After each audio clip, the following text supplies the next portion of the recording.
बिस्मिल्लाहिर्रहमानिर्रहीम। अस्सलाम वालेकुम व्यूअर्स, आई होप आप सब लोग ठीक होंगे और अपने घरों में इंजॉय कर रहे होंगे। मैं वेलकम करती हूँ आपको किचन विद नामे में।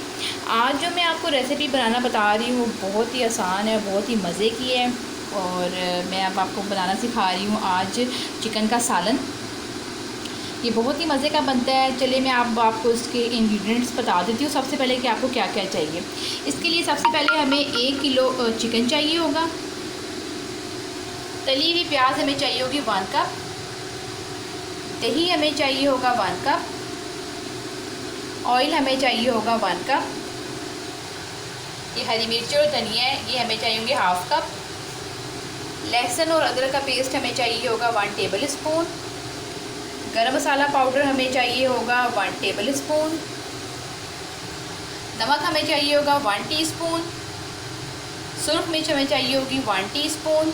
हल्दी हमें चाहिए होगी 1 टीस्पून और साबुत ज़ीरा हमें चाहिए होगा 1 टीस्पून। इसके अलावा हमारे पास 1 टेबल स्पून कसूरी मेथी है, वो ले लेंगे हम। 1 अदद हम टमाटर ले लेंगे। इसके अलावा पानी हमें चाहिए होगा हस्बे ज़रूरत गोश्त को गलाने के लिए। आई होप आपने सारे इंग्रेडिएंट्स तो नोट कर ही लिए होंगे। अब हम रेसिपी की तरफ चलते हैं और रेसिपी को बनाना शुरू करते हैं।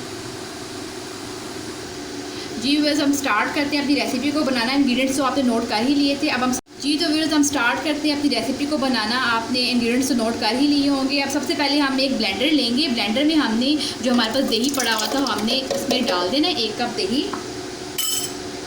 जो हमारे पास तली हुई प्याज थी वो भी हमने इसमें डाल देनी है। इसके अलावा टमाटर भी हमने इसमें डाल देने हैं। लहसुन और अदरक का पेस्ट भी हमने इसमें शामिल कर देना है। इसके अलावा हमें गरम मसाला पाउडर भी इसमें डाल देना है। सुरख मिर्च भी डाल देनी है। नमक भी डाल देना है। हल्दी भी डाल देनी है और साबुत ज़ीरा भी हमें इसमें शामिल कर देना है। इसके अलावा हमें 2 से 3 अदद हरी मिर्ची हैं, वो भी हमने इसमें डाल देनी है। अब हमने इसकी थिक सी पेस्ट बना लेनी है। इसको हमने चला लेके तो हमने इसको ना थोड़ा सा 1-2 टेबल स्पून आपने इसमें वाटर डाल देना, क्योंकि दही हमारी मौजूद है इसमें, इसलिए अच्छे तरीके से ये ब्लेंड हो जाएगा। तो आपने भी ऐसे मेक श्योर कर लेना है। अब हम ना इसको पेस्ट बना लेते हैं थिक सी। इसको हम स्टार्ट करते हैं और उसकी पेस्ट बना लेंगे।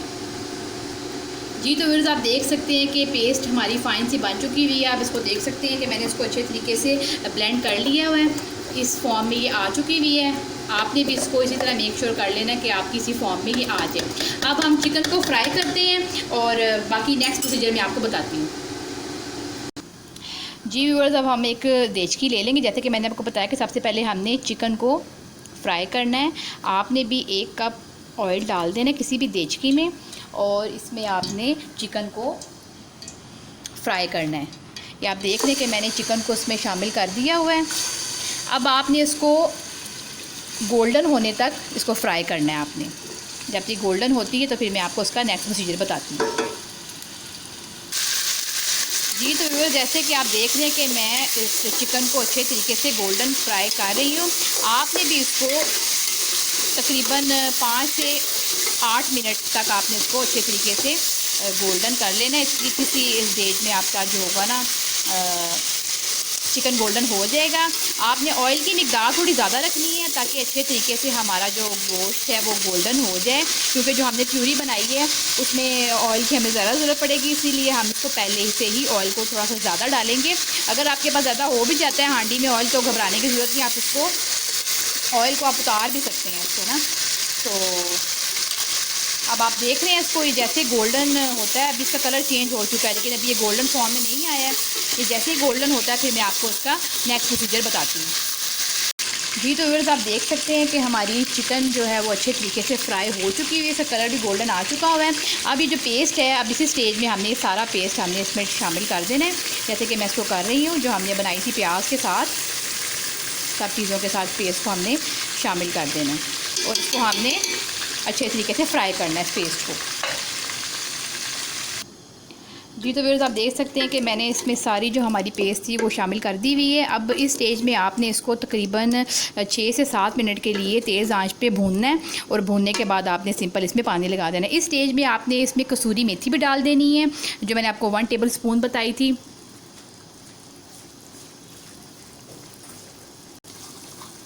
1 टेबलस्पून हमने इसमें कसूरी मेथी भी शामिल कर देनी है। ये ऑप्शनल है, अगर आपको नहीं डालनी तो आप इसको माइनस भी कर सकते हैं, लेकिन ये बहुत ही अच्छा जायका देगी और हमारा बहुत ही बेहतरीन और मज़ेदार किस्म का जो है ना कौरमा सालन जो है चिकन का वो तैयार होगा।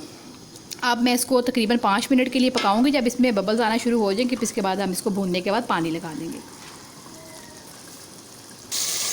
जी तो व्यूअर्स आप देख सकते हैं कि जो मैंने मसाला ब्लेंड किया हुआ था उसको मैंने अच्छे तरीके से, मुझे 5 से 7 मिनट लगे हैं, इसको मैंने भून लिया है। अब इस स्टेज में मैं इसमें पानी लगा दूंगी ताकि हमारा जो चिकन है वो अच्छे तरीके से गल जाए। मेरी जो चिकन थी वो छोटे साइज़ की थी, इसलिए मैं इसको पानी लगाने के बाद तकरीबन 10 मिनट इसको मैं पकाऊंगी शोरबे को, ताकि चिकन जो है ना हमारा फट ना जाए ना। अगर आपके पास थोड़ी बड़ी चिकन है तो आप उसको थोड़ा देर ज़्यादा रखेंगे चूल्हे के ऊपर, क्योंकि वो ज़रा गलने में टाइम लेती है। जो छोटी चिकन होती है वो ज़रा जल्दी गल जाती है, इसलिए आपने ध्यान रखना है कि आपने शोरबे को बहुत ही तरीके से लगाना है। अब ये हमारा तकरीबन हो चुका है। अब मैं इसमें शोरबे लगाने के लिए पानी शामिल कर देती हूँ।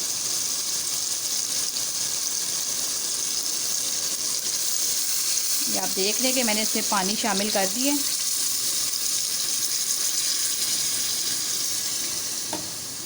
पानी शामिल करने के बाद तकरीबन मैं इसको